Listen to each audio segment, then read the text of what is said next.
So today's story starts off really sad and then just turns into nightmare fuel. While we're reading this one, we're going to be working on the cavern underneath my base. I kind of realized I've just been building a bunch of houses down there, so today we're going to change it up and we're going to build a big fountain. Anyways, that's enough yapping out of me. Let's go ahead and get started with today's story. It's from r/no sleep from user Unalloyed Saint Trina. My sister can communicate through flesh. I need to speak with her one last time, no matter the cost. In the 14 years we'd worked at that goddamn sweatshop, Sylvia never missed a shift. So when she didn't show up one winter morning, a sour dread swept through my gut. I called her. The line didn't even ring. Something was wrong. I left without permission and began sprinting across the city, slipping across patches of ice concealed beneath the snowfall, frigid air biting at my lungs. She'd spoken oddly on the phone the night before, slurring her words, gushing about the beautiful truths we could discover about Mom within the mangrove forests of Ecuador. All I had to do was finally agree to take the trip with her. She claimed it would be a pilgrimage, a means of healing through communion with our mother's birth country. If we could connect with her, if we could comprehend the tiniest sliver of why she abandoned us, maybe we could forgive her. Maybe we could move on. It was ridiculous, borderline delusional. There was nothing for us in Ecuador. Besides, what could the mangroves teach us about Mom that we hadn't already learned the day she discarded us, her only children, on the streets of Chicago? I kept my mouth shut, though. Sylvia worked hard to salvage our lives. Putting my callous soul on display felt like spitting in her face. Instead, I rolled my eyes, assumed her drunk, and choked out my annual refrain. We'll go next year, I promise. I never had any intention of saying yes. I had plenty of chances to change my mind, but year after year, I coldly withstood her heartfelt pleas. I'd be lying if I said I didn't experience a similar longing, a yearning for answers that would sometimes keep me up at night, but I suppressed it, forced it down deep. Visiting her country was a symbol, an act of forgiveness. My mother did not deserve forgiveness. Screw her, and screw that putrid soil that supported her miserable feet. I would not go to that place, not even for Sylvia. And yet, despite the belief that my stubbornness was completely justified, all I could think about as I raced through the snowfall was the cruel deceit of those 6 little words. We'll go next year, I promise. I arrived at Sylvia's a little after dawn. Dense overcast stained her towering apartment complex an ashen gray. I slammed into the fire exit with the broken lock and began bolting up the stairs. Cockroaches skittered from my aching heels. Before long, I was in front of apartment 602, fumbling with my spare key, praying I was wrong, praying my bleak intuition was wildly off the mark. The door jerked open. Hazy light from the hallway trickled into her jet black apartment. I felt my body go numb. She was on the floor, face down, sprawled out, transfixed and rigid. Her corpse harbored this strange brightness. Her skin seemed to glow in the darkness, shimmering a dull crimson like molten metal that had begun to cool. Carbon monoxide can do that, apparently. The coroner detailed the pathology to me with a tone-deaf excitement, shaking his wrinkled hands, talking himself breathless. Carbon monoxide is greedy, he said. The odorless gas hijacks your blood. That piracy alters the blood cells, displacing precious oxygen and brightening them in the process. That's why the corpse is flush. Suffocation makes them shine like a dying star. The whole thing tore me apart. I couldn't swallow the raw brutality of it. Sylvia died alone, completely without ceremony, a quick and meaningless end to a hard-fought life. When we were abandoned, Chicago was bursting at the seams with strays. The city wouldn't have saved us. If social services didn't have enough resources to rescue their own children, what chance did a pair of non-natives have? My sister refused to just lie down and die, though. She found a job. The man running the sweatshop wouldn't allow a 5-year-old to hang around the factory floor, so while Sylvia toiled away in the front of a sewing machine, I hid in the alleyway behind the factory. Tucked myself snugly behind this massive battleship of a dumpster at the crack of dawn, and I wouldn't come out until I heard Sylvia knocking a code into the rusted metal. usually well after the sun had set. The hiding spot required painful contortion. Some nights, my leg spasms were so violent that she'd have to carry me to whatever underpass we were currently calling home. Before winter, though, Sylvia had earned enough money. We moved what little we had to a tiny apartment in the projects. Once I was old enough, she got me a job at the factory, too. The sweatshop was a marginal improvement over the dumpster. The smell inside was slightly less foul, and my calves had a little more wiggle room, though I couldn't seem to escape the gaze of this lanky boy with pale blue eyes and a cleft upper lip. It took him a few months to work up the nerve to talk to me, but we quickly became inseparable. A decade later, Ryan and I welcomed our daughter into the world. Elisa was about to turn 6 when Sylvia died. I don't want a party this year. She was sulking at the table, stirring a bowl of leathery slush that had once been Cheerios. I barely registered what she had said. I was standing at the sink, staring at the wall, pretending to wash dishes. The near scalding water felt good on my hands. "Why's that, sweetheart?" Ryan chirped. "Well, Auntie Sil isn't getting one, so..." Elisa stood, trudged across the kitchen, and dumped the disintegrated cereal into the basin. "It's not fair," she continued. "None of it seems fair. Life isn't fair." The caustic response spilled from my lips like a quiet exhale, automatic and thoughtless. When I realized what I'd said, I shifted towards Elisa. She was studying me with wide, unblinking eyes. Her grimace betrayed a painful confusion. This was her first brush with death. Painful confusion had been her default setting for weeks. Her eyes became glassy. I opened my mouth to say something, anything, but all that came out was hot air. Ryan scooped her into his arms and forced a smile. "Mommy's not mad, okay? She's just really tired. Want to go watch some TV?" She pressed her face into his chest and nodded. As he paced out of the kitchen, Ryan shot me a look. That look. Mommy may not have been mad, but Daddy sure was. There was a distant click. The muffled pandemonium of Saturday morning cartoons started echoing through our small home. I sighed and turned off the faucet. Much as I'd been enjoying the hurt, the scalding water had reddened my hands. The sight of flushed skin made me want to vomit. Ryan marched back into the kitchen, broad feet slapping against the hard wood. I stuck my hands into my pockets, closed my eyes, and braced myself. "The hell was that?" he hissed. I shrugged. "What, you disagree? You think what happened to Sil is fair?" "My God, that is not the point." My blood ignited. I spun around to face him. "Oh, I'm sorry. I had no idea there was a point.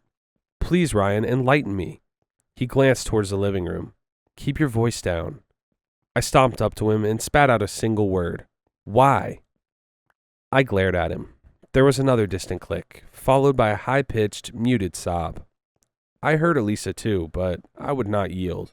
I wanted him to fight back. His jaw tightened, but abruptly went slack. He looked away from me, a reaction more damaging than any insult. "Jesus, where are you right now, Carmen?"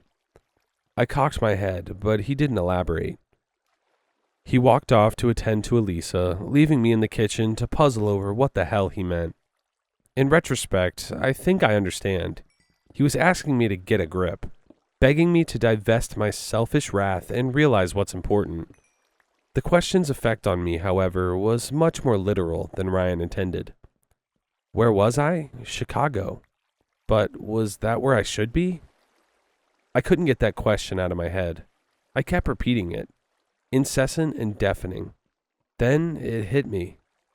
I figured out where I should be. I took a clandestine trip to a nearby pawn shop. My engagement ring wasn't worth that much. The stone was only half carat, after all, but it was enough. $800 would cover the plane tickets and a few nights in a hostel. I know how it sounds, but I had a plan. Sylvia wasn't the only one who died from the gas leak, so there were talks of a class action lawsuit against the landlord. As if anything in this world can be considered a guarantee, I convinced myself that those earnings would surely buy the ring back someday. I started to leave around midnight. Our home was silent. save for my husband's wispy snores and the soft hum of the TV. I slung my backpack over my shoulders and tiptoed into the living room. They had fallen asleep together on the sofa.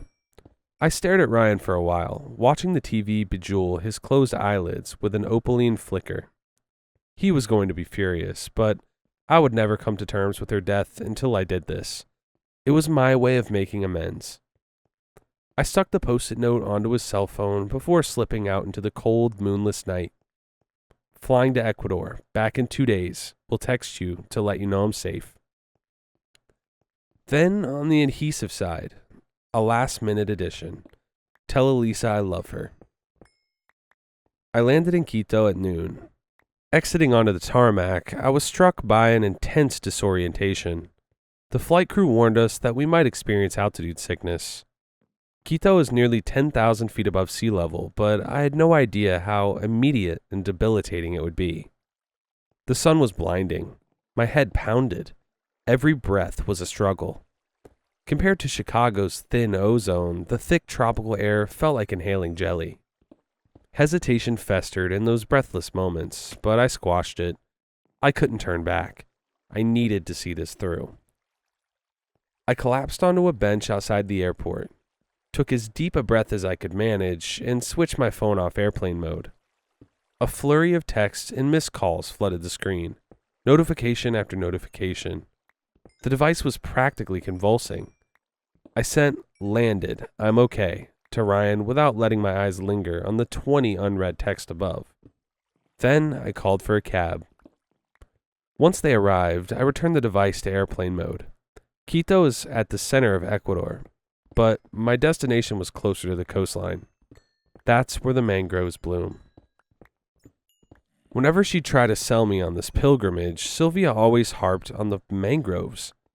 I never asked why, though I suspect she was channeling some fragment of Mom, some piece of her that I had forgotten. Sylvia was 12 when we were abandoned. I was 5. She actually had some memories of the woman. Maybe Mom harped on them too. Maybe the mangroves made her nostalgic for home. All things considered, a nature reserve seemed as good a spot as any for a healing communion with the land. It wasn't hard to narrow down which I'd visit. A few miles north of Pedernal, there was a small park that just seemed right. I didn't know much about it, but for whatever reason, I couldn't see myself going anywhere else. Luckily, it was beautiful. I was reluctant to acknowledge the beauty at first, but as I stood on the shoreline, basking in the grandeur of what was effectively a tropical swamp, I felt my reluctance melt away. Mangrove roots rose in tangled clusters from the salt water, ornate yet chaotic, spiraling closer and closer together until they unified as a single trunk. Their canopy was fiercely animated. Small monkeys with slender arms and potbellies swung through the brush in chains. Exotic birds zipped between branches, vibrant blurs of color swirling together to manifest a shifting kaleidoscope made with golds and violets and deep, deep reds.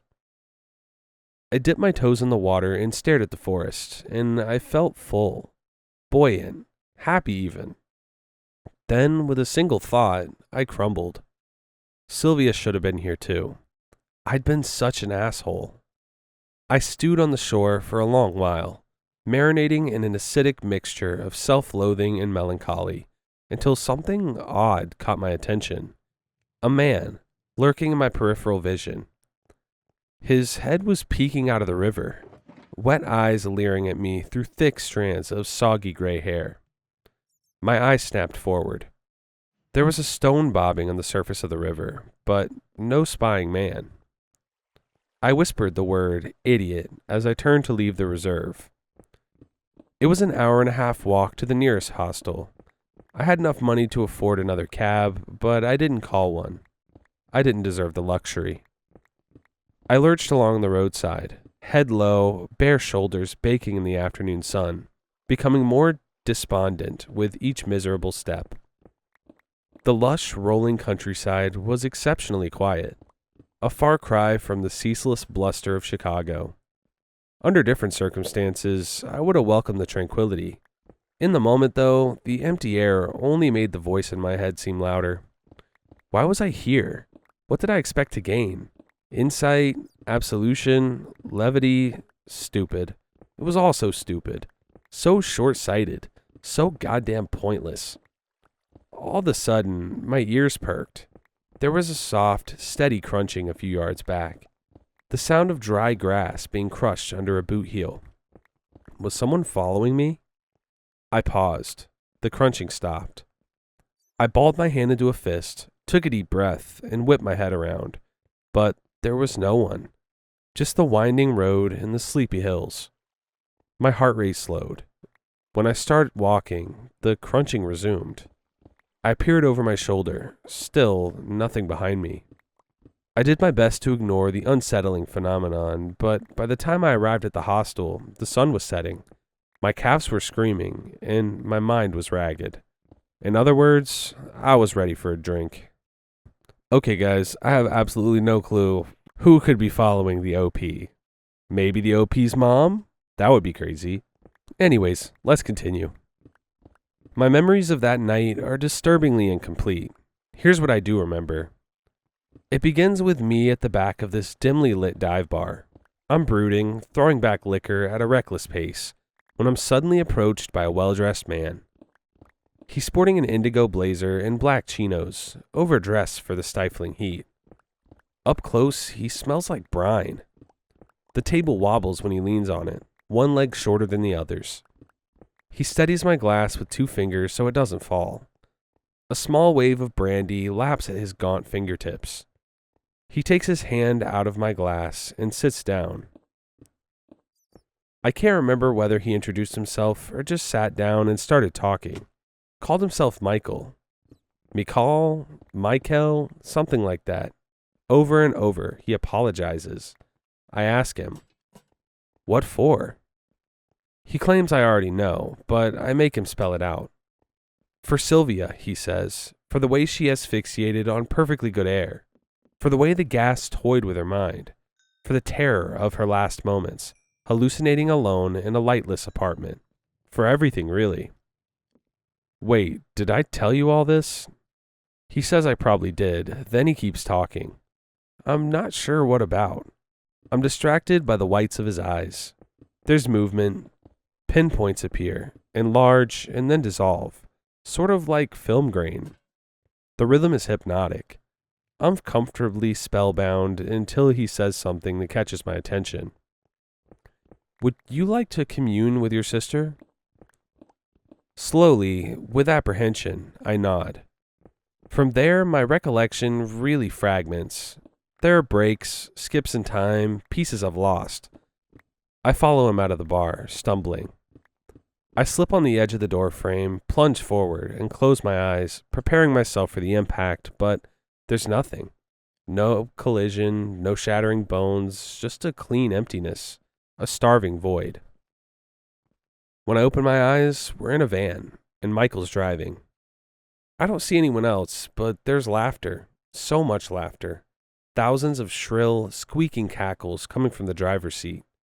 An excruciating cacophony, enraged wasps probing my eardrums. Welcome home, little leech. Don't be afraid. Your baptism is overdue, but it'll be over before you know it, he says. We're accelerating. I can tell by how the darkened countryside is passing by. Faster and faster. I plead for him to stop the car, but I can't even hear the words leaving my mouth. And Michael's not even watching the road anymore. He's twisted over the seat, leering at me, pinpoints dancing across the whites of his eyes, and then quiet. In an instant, the laughter's gone. Salty air scrapes my tongue. A bird trills far overhead. I look around. I'm sitting at the front of a small rowboat, floating down a narrow river hemmed in by gnarled webs of mangrove roots. Moonlight drapes a faint silver membrane over the otherwise shadow-swelled landscape. Behind me, I hear someone rowing.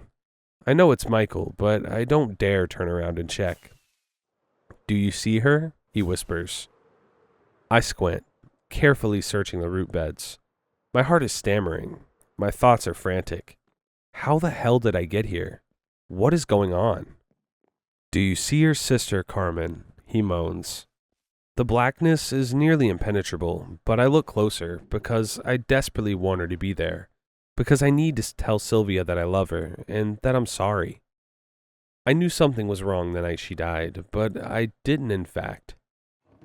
I could hear it in her voice when she spoke on the phone, but I chose to ignore it, because the way she talked about Mom made me so goddamn angry. I could have saved her like she saved me, but I didn't. My eyes widened. I think I see something downstream. I convince myself something's there, a nebulous shape looming within the palisade of mangroves. My body's drifting forward, over the lip of the boat. I murmur my sister's name. Sylvia? I wait. A hand streaked with crimson skin erupts from the brackish water. Bloated fingers wrap around my wrist and pull. I don't have time to scream. I lose my balance and topple over the side of the boat, dragged under by the flushed red hand. Water surges into my chest when I attempt to breathe. Mud seeps into my stomach, causing it to spasm. I thrash, but it does nothing to slow my descent. My fingers hunt for something to anchor onto. I can't determine if my eyes are opened or closed. The darkness is all-consuming. I feel myself slipping away. Suddenly, something cold and sturdy grazes my palm. I use my remaining energy to squeeze it. The surface is smooth like metal. It's round, and it fits nicely in my palm. Reflexively, I turn my wrist. There's a creak. My foot drifts forward and somehow finds solid ground. I'm stepping into my home? The door slams shut behind me. Ryan is racing down the hallway. I double over, coughing, hacking like there's something stuck in my lungs. My vision is dappled with tiny pulsing dots. You don't remember anything about how you got home? The park bench squeaked as Ryan slid closer. He was sweating. His eyes darted between me and Elisa, who was pedaling her bicycle along a nearby footpath. I massaged his stone shoulders. No, I really don't. I was at the bar top, drinking. Some guy came up and bothered me, said some strange shit, but he was harmless. Then, 24 hours later, I'm home. I pause, preparing another lie. But in between, nothing at all? Elisa, what did I say? Stay where I can see you. Startled, Elisa wobbled, then tumbled off her bike, landing knees first onto the pavement. Come here, love, I called out. Elisa pulled herself together, stood, and then began plodding over to us, dragging her bike by the handlebars. Fresh blood glistened across her kneecaps. I stopped the massage and started rifling through my purse. Never went anywhere without a few Band-Aids and Neosporin since we took off her training wheels. She slumped on the grass next to me, bleary-eyed. Can I try to fix it? Her lips cracked into a delicate smile. I bent over and began smearing the antiseptic on her abraded skin. And the guy you mentioned, the one in the suit, you don't think he, took advantage of the situation? What? I asked, lifting my head and throwing it over my shoulder. Brian's pale blue eyes were wide and damp. Took me a second to realize what he was dancing around. For whatever reason, that was the farthest thing from my mind. Oh, no, I don't think that freak did anything inappropriate. Relief flooded over him. His shoulders seemed the slightest bit looser as he blotted a few tears with his shirt collar. Thank God. That said, maybe he spiked my drink? Not with roofies, with, a hallucinogen? Something that could explain the amnesia. Can't say why anyone would dose a complete stranger, but... My voice trailed off. Out of nowhere, every cell in my body began to buzz, and my attention was drawn to a man limping past us. His name was Mateo. He was well known in the neighborhood as a sweet but self-destructive man. Uncontrolled diabetes had ravaged his body. He couldn't see well, couldn't feel much below the waist, and worst of all, there was his foot, or what was left of it. From the shin down, the appendage was gangrenous, black like a cannonball, and as cold as sleet, with a stench that could likely be appreciated from the upper atmosphere. When the tissue first went tits up, Mateo refused to get it amputated. We all assumed his days were numbered, and yet, years later, here he was, seesawing his way around, panhandling like usual. The necrotic tissue just never got infected, even though it absolutely should have. A perverse and sadistic miracle. Today, though, something was different. The flesh was moving, churning. The blackened skin peeking out from his dirt-caked sneaker snapped and bubbled like boiling tar, surreal and revolting. I looked to his face. He wasn't in pain. He wasn't in distress. He wore the hollow smile and the vacant eyes of a lifelong scavenger, same as he always did. Nausea clawed at the back of my throat. I told myself it wasn't real. I tried to tear my eyes away, but God, I couldn't. There was something bewitching about the way his flesh churned. A pattern, meaning concealed within its beats and cadences. Something that needed to be felt to be completely understood. A tactile language like Braille. The tips of my fingers began throbbing. Bizarre notions took root in my mind. The way his flesh moved, something about it reminded me of Sylvia's voice? No, I thought, that's absurd. But was it absurd? Speech is just a series of vibrations, right? Vibrations that could just as easily swim through dead meat as they could living vocal cords. No, I needed to get a grip. There was another explanation. I was exhausted. I was still under the effect of some hallucinogen. I was sick. No matter what I threw at it, though, the notion persisted. Some part of her was in that dead flesh. It was a paradox. The notion made no sense, and yet I'd never felt so sure of something. And all I had to do to know for certain was feel it move. I needed to touch Mateo's whispering foot, needed to burrow my fingers into the rot until I heard what she was saying. "Ah, Mommy," Elisa's screech brought me back to reality. My lungs ached. I exhaled for what felt like the first time in minutes. "Sorry, love, here it is." I ripped the paper tabs from the Band-Aid and stuck it on her knee, only half paying attention, keeping Mateo fixed in my peripheral vision until he was well and truly out of sight. It was agonizing to let him go, like allowing free heroin to slip from your grasp when you're in seething withdrawal. I turned to Ryan. He was looking in Mateo's direction too, but his expression was flat and unbothered. He couldn't see what I could. As we left the park, Ryan made me promise to see a physician this week to address the amnesia, and a therapist within the month to address everything else. His conditions for forgiving my impulsive excursion abroad. I promised I would. That said, my mind was elsewhere. Michael, whoever he was, claimed he was granting me the ability to commune with Sylvia. Was this it? Did the communion require some sort of medium, flesh, as the interface between the living and the dead? Had I missed my opportunity? I can only answer the last of those three questions. I hadn't missed my opportunity, because I knew which alleyway Mateo slept in at night. The next morning, I returned to the factory for the first time since Sylvia's death. It was a strange and lonely homecoming. Not only was Sylvia gone, but Ryan was absent as well. The flu had been doing the rounds at Elisa's school. It was only a matter of time until she contracted it. He implored me to call out and take care of her, but I told him that was a bad idea. Although our workplace was much less exploitive than it had been when we initially signed on, it was still run by a merciless organization whose patience could only be tested so much. Since he had continued to work while I was out on the few days of bereavement my manager would afford me, it was important that I show my face. There was a blissful normality to the labor. The droning hum of the many sewing machines, the repetitive movements, the familiarity of the routine. The comfort, however, was fleeting. Before long, my fingertips began to throb. I thought of Mateo's whispering foot. Then my manager approached.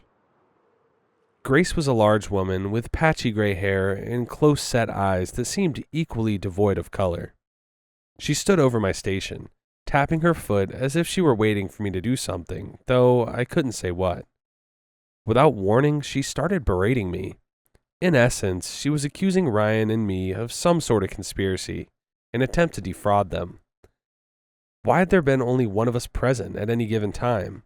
What exactly were we trying to pull? Something to that effect. I don't remember precisely what she said. I couldn't focus on her paranoid rant. I was too distracted by her tongue. The flesh was whispering to me. Sylvia's voice, it was in there. I could tell by the way the wet muscle vibrated. I'd do anything to speak to my sister again, right? Yes, I would. I leapt from my chair, hand outstretched, reaching for her mouth. The suddenness of my outburst caught Grace off guard. She yelled, "Get back, you!" before my fingers interrupted her. I cradled her tongue in my palm and pressed my fingertips into the warm, wriggling flesh. A panicked scream reverberated through the small bones on my wrist. I could feel Sylvia. I could almost hear her, too. She was trying to tell me something, but her voice was muffled, coarse with static like a call with a shoddy connection. As Grace's teeth began to clamp down, I dragged my fingertips across her tongue, arranging them into various configurations, trying to locate the pattern that would amplify this divine signal. Pain exploded across the back of my hand. I launched my arm back and ripped my hand from her mouth. Strips of skin peeled away under the pressure of her front teeth. The force caused Grace to fall backward onto the floor. I stared at the traumatized woman. Blood trickled from her trembling lips. Her eyes were bulging, ripe with shock and fear. People were gathering around us. No one was exactly sure what happened. I shoved my injured hand into my pants pocket and pushed through the crowd. You'd think I'd have left the factory horrified and ashamed, but I walked home with a smile pinned to my jaw. I felt incredible. Waves of euphoria rushed through my body and collected at my fingertips. I was close. I was so very close. The police didn't come knocking that night. I was thankful, but not entirely surprised. Maybe I mangled Grace's tongue and she couldn't speak. Maybe she didn't want the law snooping around the factory. The reason didn't matter. All that mattered was what I planned on doing next. Ryan was exhausted and turned in early.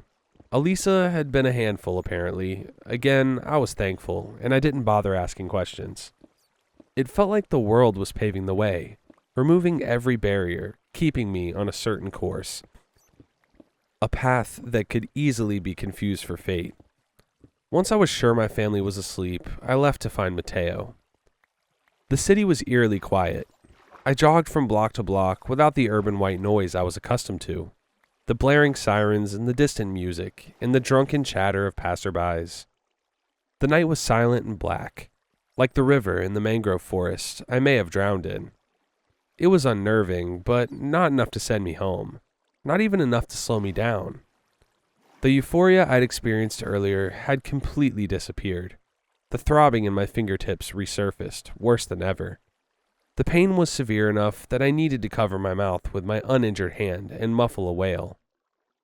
I was approaching Mateo's alley, and I didn't want the noise to scare him off. My wail gradually died down, and the pain briefly subsided. But as I pulled my palm away, I caught a glimpse of fingertips in the murky glow of a street lamp. They were swollen. Pockets of clear fluid stretched the skin to its absolute limit in some places, surpassing it in others, creating paper-cut-sized slits that leaked blood-tinged fluid. What the hell was happening to me? Better yet, where the hell was my head? I was shulking through the city in the dead of night, presumably unemployed, with a sick kid at home to, what? Commune with Sylvia through the flesh of some poor man. Yes, a voice in my mind said. That's exactly what I was going to do. That voice grew louder, and the impulse grew stronger, and eventually, my legs began moving again. I wasn't jogging anymore. I was sprinting. Angry drivers blasted their horns as I raced across busy streets. I could have been hit, but I didn't care. I was focused. I was close. Mateo lived behind a local coffee shop.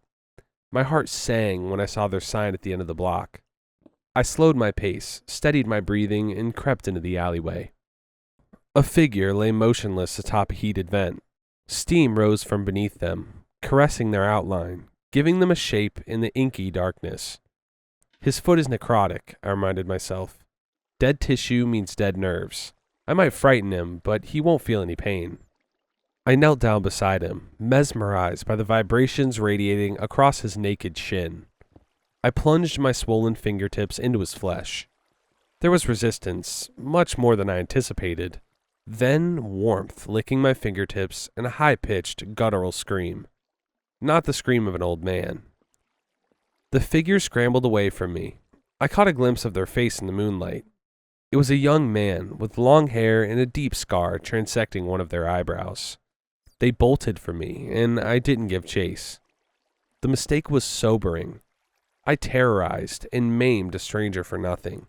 Absolutely nothing. My stomach heaved. I stumbled to my feet and fled from the alleyway. Salty tears stung my eyes. My mind seemed irreparably fractured. As I bolted home, it kept flipping back and forth between two opposing conclusions. I was broken, lost, and completely insane. No, that's not it. I was given a gift, baptized in secret waters. I could commune with Sylvia. I could tell her I loved her, tell her I was sorry, and I was close. I just needed to keep trying. When I slinked through the front door, nothing had changed. No winner had been decided. It felt like I was being torn apart from the inside out. I staggered through our home, gripping my head with both hands like my skull would fall apart if I didn't hold it together. I pushed open our bedroom door and stepped through. Ryan was snoring, sound asleep. He'd help me. I'd wake him up, show him my fingers, tell him about Michael, beg for his forgiveness, and... I stopped at the side of our bed and stood still. His entire body appeared to be vibrating. Every inch of visible skin was churning, silently swaying, undulating with Sylvia's voice, especially his eyelids, which rippled like the tide before a storm, graceful and treacherous. I reached both hands out. I hovered a thumb over each eyelid. She's in there. Sylvia's in his flesh too. My mind demanded my muscles press down. Not hard enough to kill him, just hard enough to sunder his naked flesh, to rip him open and baptize his viscera. Do it, a voice inside me screamed. My thumbs shook. I was about to give in. I could practically feel the green-lit impulse flying down my nervous system, but before it arrived at my thumbs, my eyes landed on my empty ring finger. The memory of pawning my engagement ring flashed through my mind. Disbelief surged through my body. Why the hell would I do something so cruel? That's not who I am. That's not how Sylvia raised me to be. My muscles relaxed. I moved my hands away. My mind felt clear for the first time in weeks, and I came to a realization. There's something dangerous living inside me, and it came from Ecuador. Night gradually turned to dawn. I remained in control, sipping stale coffee at the kitchen table, determining what to do next. The emergency room seemed like a safe choice, but some part of me resisted. They won't understand. They'll think I'm insane, and they'll lock me away.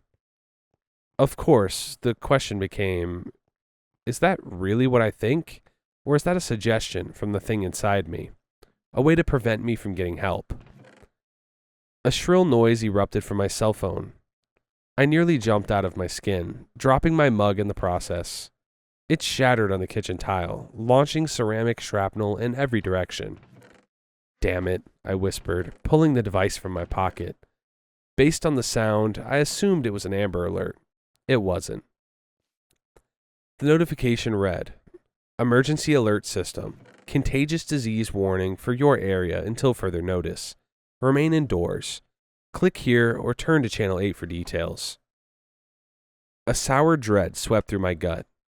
I raced into the living room, turned on the TV, and flipped to Channel 8.